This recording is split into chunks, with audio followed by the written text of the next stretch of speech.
Expressions का multiplication. पहले भी हमने कई क्वेश्चंस देखे हैं, कॉन्सेप्ट देखा है, लेकिन आज दोबारा देखते हैं। 12xy bye -8x²। अब इसमें क्या करते हैं, नंबर्स को अलग मल्टीप्लाई करते हैं और ये जो वेरिएबल्स हैं, ठीक है, न्यूमेरिकल कोफिशिएंट्स और लिटरल कोफिशिएंट्स को अलग अलग। ये न्यूमेरिकल कोफिशिएंट्स आपके नंबर्स हैं और ये लिटरल कोफिशिएंट्स है xy और x², इनको अलग अलग मल्टीप्लाई किया जाता है। यानी 12 को हम -8 से मल्टीप्लाई कर देंगे, ये भाई आपका नंबर है, और साथ में xy को मल्टीप्लाई करेंगे x² से, ठीक है। अगर हम 12 को -8 से मल्टीप्लाई करें तो हमें क्या मिलेगा, -96। और xy और x² का मल्टीप्लिकेशन कैसे होगा, इसको हमने करा, -96 आ गया। अब इसमें हम इंडिसेस रूल्स लगाएंगे। ये जो x है ना, ये और ये x², ये है हमारा a की पावर m इंटू a की पावर n, यानी x की पावर 1 इंटू x की पावर 2। ये y अलग है, इसके साथ कुछ भी नहीं है। अब x की पावर 1 इंटू एक्स की पावर 2, इंडिसेस में पावर्स ऐड हो जाती हैं अगर बेसिस सेम होते हैं। इसको बेस बोलते हैं और इसको पावर बोलते हैं। तो ये पावर्स ऐड हो जाएंगी, x की पावर 3y। तो इसका आंसर क्या आएगा, -96 x की पावर 3y। एक अभी मुझसे किसी ने क्वेश्चन पूछा कि ये जो x है ये सिर्फ x² से क्यों मल्टीप्लाई हुआ, ये y से क्यों नहीं मल्टीप्लाई हुआ। मतलब कहने का मतलब ये है कि x इंटू x² तो x3 हो गया, y इंटू x² y क्यों नहीं हुआ। वो जो आप मल्टीप्लिकेशन करते हो वो इस तरीके से होता है, जब आपके पास इस तरीके से टर्म हो, एक्सप्रेशंस हो, यानी x प्लस वाई होता और x² होता, तब आप इसको इससे भी मल्टीप्लाई करते, इससे भी। जब आपके पास सिर्फ मल्टीप्लाई है, ये आपस में मल्टीप्लाई होने हैं, तो इसका मतलब ये नहीं है कि आपको y से भी करना है, इससे भी करना है, आपको सिर्फ इसी से करना है, यानी x को x² से करना है जो कि सेम टर्म से, और y को एज इट इज लिख देना है। इस कंडीशन में x प्लस वाई की कंडीशन में आपका x इंटू x² होता और x² y होता। आई होप क्लियर हो गया होगा। ये दूसरा क्वेश्चन देखते हैं। यहाँ पे जो न्यूमेरिकल कोफिशिएंट्स या नंबर्स हैं हमारे फ्रैक्शंस हैं, पहले उनको अलग लिख लेते हैं, 4/3 6/7, क्योंकि उनको हमको अलग ही मल्टीप्लाई करना है। अब हम जो लिटरल कोफिशिएंट्स हैं उनको अलग मल्टीप्लाई करेंगे।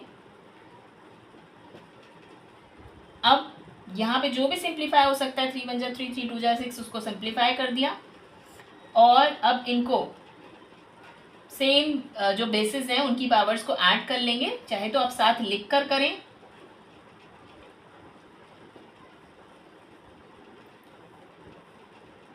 चाहे तो आप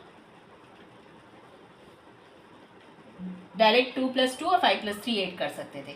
मैंने लिख के दिखा दिया है कि कंफ्यूजन ना हो। यानी हमारा आंसर क्या आया, 5 + 3 8 x की पावर 4। ये बीच में कोई साइन नहीं, मतलब मल्टीप्लाई है यहाँ पे, ओके, और सेम यहाँ पे मल्टीप्लाई है, दिखाने की जरूरत नहीं है। तो हमारा 8/7 x4/8 आया। आगे ये मल्टीप्लिकेशन के क्वेश्चन देखते हैं। अब थोड़े और एडवांस, मतलब ज़्यादा टर्म्स आ गए हैं, अभी सिंगल टर्म को मल्टीप्लाई कर रहे थे। इसमें 3 टर्म्स है, देखिए ये टर्म्स कहलाते हैं टर्म, 1 टर्म 2 टर्म 3 टर्म्स, और उसको हम एक मोनोमियल से मल्टीप्लाई कर रहे हैं। ये ट्राइनोमियल है, दोनों ही पॉलिनोमियल की कैटेगरी में आते हैं, मोनोमियल से मल्टीप्लाई कर रहे हैं। अच्छा, इसमें वहाँ तो हम एक एक टर्म को ही किया था, हमने एक एक टर्म था, अब यहाँ पे 3 टर्म है। तो अब जो है, जो कॉन्सेप्ट हमें लगाना है कि ये इसको भी करेगा, इसको भी करेगा, इसको भी, ठीक है। अब ये तीनों टर्म्स को करेगा। तो अब शुरू करते हैं। अगर हमें करना है तो हॉरिजॉन्टल मेथड, वर्टिकल मेथड दोनों से कर सकते हैं, जो आपको इजी पड़े। आप हॉरिजॉन्टल से भी करना चाहे तो हॉरिजॉन्टल से भी कर सकते हैं, वर्टिकल से भी करना चाहे वर्टिकल से भी। तो हम इसको हॉरिजॉन्टल से करते हैं।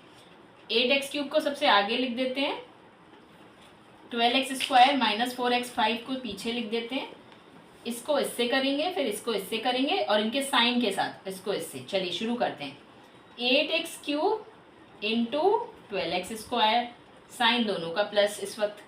फिर 8x³ अब यहाँ माइनस है, माइनस उतार लेते हैं। 8x³ इंटू 4x, तीसरा नंबर प्लस ही में है तो प्लस लिखते हैं पहले, और 8x³ इंटू 5, ठीक है। तो ये हमारा हो गया।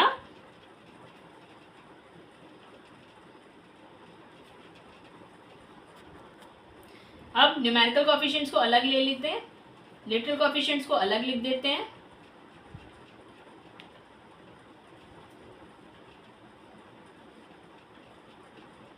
सब जगह यही करते हैं।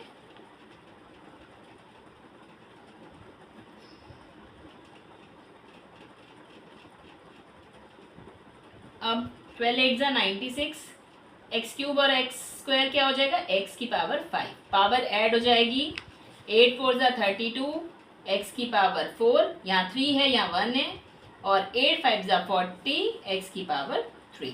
तो हमारा आंसर क्या आया, 96 एक्स की power 5 minus 32 x plus 32 x की पावर 4 प्लस 40 एक्स की पावर 3। ये देखते हैं, -3x से हमें ये दो टर्म्स करने हैं, थोड़ा सा इजी होगा। इसमें हम साइन माइनस का बाद में लगाएंगे, पहले हम टर्म्स को प्लस में लिखेंगे। ये डायरेक्ट भी साइन आप माइनस का लगा सकते हैं जैसे मैंने यहाँ लगाया, लेकिन हम प्लस में लिखकर नंबर्स को जो टर्म्स माइनस में उनको माइनस में ले लेंगे, जो न्यूमेरिकल कोएफिशिएंट्स माइनस में। 6 इसको हम इससे करेंगे तो -3x इंटू 6x होगा, और जब इसको इससे करेंगे, पहले हम बीच में प्लस लगा देते हैं, अब -3x इंटू -5 करेंगे तो हम -3x यहाँ लिखेंगे और -5 लिखेंगे। अब हम मल्टीप्लाई करते हैं,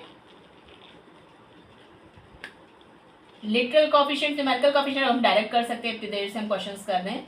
3 6 18, एक्स की पावर 2, यहाँ 1 है 2, plus -3 into -5, minus minus plus हो जाएगा तो ये 15 हो जाएगा x। तो हमारा आंसर क्या आया, -18x² प्लस 15x।